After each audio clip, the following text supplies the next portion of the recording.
on connaît mieux la surface de la Lune que le fond des océans. L'océan, c'est le régulateur du climat. Sans océan, pas de vie possible sur la Terre.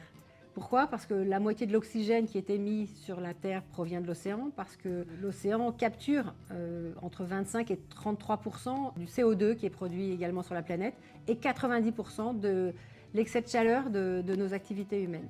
Par exemple, les baleines absorbent des quantités énormes de plancton, de petits individus et par le fait même absorbent du carbone.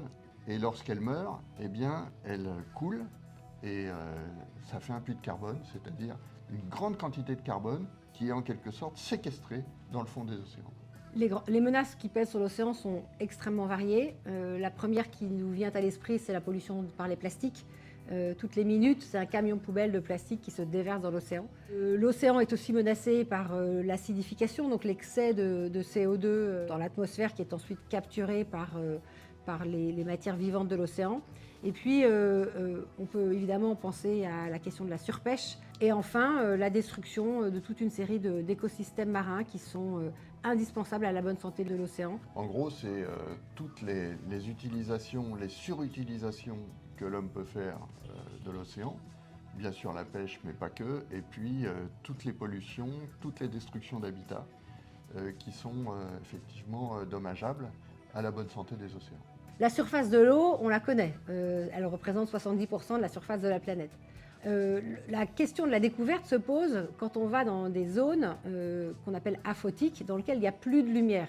Disons, au-delà de 200 mètres de profondeur, il y a quasiment déjà plus de lumière. Et donc, au-delà de cette profondeur, dans le noir complet, jusqu'au sous-sol, au sol des océans, qui se retrouvent à 3000, 4000, jusqu'à 10 000 mètres de profondeur, eh bien, il y a encore beaucoup à découvrir. Et les scientifiques nous disent qu'on a encore cartographié que 20% du fond des océans, ce qui nous fait dire qu'on connaît mieux la surface de la Lune que le fond des océans. Et donc, tout l'enjeu, c'est d'explorer et d'exploiter les océans d'une façon éthique, c'est-à-dire avec une notion de partage.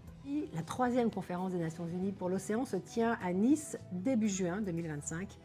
C'est un enjeu très important parce que l'océan a souvent été le grand oublié des négociations internationales. Vont se réunir sur le bord de la Méditerranée 150 chefs d'État et de gouvernement pour tenter d'améliorer la gouvernance de cet océan qui est notre patrimoine, notre bien commun de l'humanité.